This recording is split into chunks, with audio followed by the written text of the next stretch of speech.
কেন আসে, শিরক কেন তৈরি হয়? শিরক যারা তৈরি করে তাদের সবচেয়ে বড় মাধ্যম হচ্ছে তারা বলে শিরক এবং বেদাত দুটেই, সমাজে যত শিরক আর বেদাত প্রচলিত আছে তার একটা মূল কারণ হচ্ছে হুজুররাও বলে, পীরেরাও বলে, হিন্দু ব্রাহ্মণরাও বলে, খ্রিস্টান পাদ্রীরাও বলে, সিনাগগ ইহুদিদের রাব্বিরাও বলে, আরে তুমি অনেক গুনাহগার, তুমি কি আর ডাইরেক্ট আল্লাহর সাথে কথা বলতে পারো? তুমি কি আর ডাইরেক্ট আল্লাহর কাছে চাইতে পারো? আল্লাহর কাছে কিছু বলতে হলে মাধ্যম লাগবে, আল্লাহর কাছে কিছু বলতে হলে লিংক লাগবে।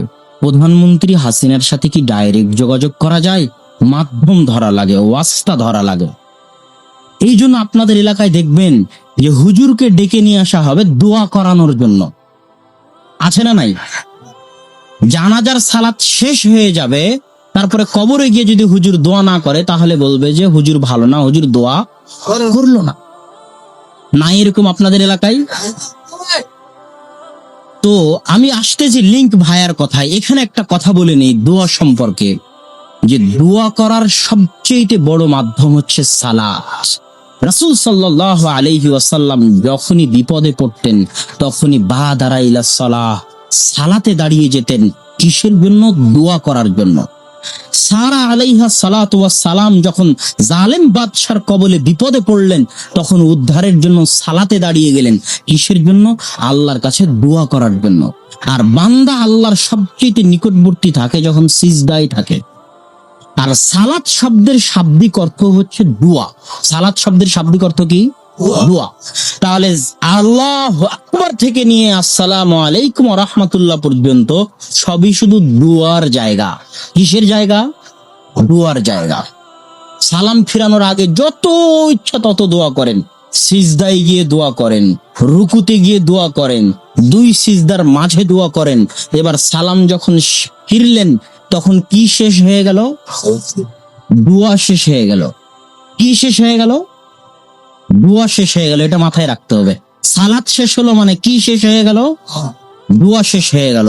এবার আপনি যদি বলেন যে হুজুর দোয়া করলো না, তাহলে বুঝতে হবে আপনি জাহেল, আপনি মূর্খ, আপনি অজ্ঞ, আপনি ইসলামের হাকিকত সম্পর্কে জানেন না, ইসলামের দর্শন সম্পর্কে জানেন না, ইসলামের অভ্যন্তরীণ গূঢ় তত্ত্ব সম্পর্কে জানেন না। সালাতুল জানাজা মানে দোয়া করার সালাত। সালাতুল জানাজা মানে মৃত ব্যক্তির জন্য দোয়ার সালাত। ওই সালাতুল জানাজায় আল্লাহু আকবার তাকবীর দিয়ে সূরা ফাতিহা, দ্বিতীয় তাকবীর দিয়ে দরুদ শরীফ, তৃতীয় তাকবীর দিয়ে যে দোয়া আল্লাহ এবং আল্লাহর রাসূল শিখিয়ে দিয়েছে, আল্লাহুম্মা গফির লাহু ওয়ারহামহু ওয়াফু আনহু, আল্লাহুম্মা গফির লিহাইয়িনা ওয়া মাইয়িতিনা ওয়া শাহিদিনা ওয়া গায়বিনা। সারা দুনিয়ার সব হুজুর যারা কবরের পাশে গিয়ে দাঁড়িয়ে আপনার পিতার জন্য দোয়া করে দিবে। কেন লিংক লাগবে? আপনি তো আর দোয়া করতে পারেন না, আল্লাহ তো পর, আল্লাহ তো আর আপনার নয়। আল্লাহর কাছে চাইতে হলে ভায়া লাগবে, মাধ্যম লাগবে, এই জন্য হুজুরকে ধরে নিয়ে এসেছেন। তো সারা পৃথিবীর সব হুজুর মিলে যত দোয়া করবে, আল্লাহর রাসূল এই দুটো দোয়াই যা শিখিয়ে দিয়েছে তার সরিষা সমপরিমাণও দোয়া করতে পারবে না। এই জানাজার সালাত দেওয়াই হয়েছে দোয়ার জন্য। জানাজার সালাতে আসসালামু আলাইকুম বলা হলো মানে কি শেষ হয়ে গেল? দোয়া শেষ হয়ে গেল।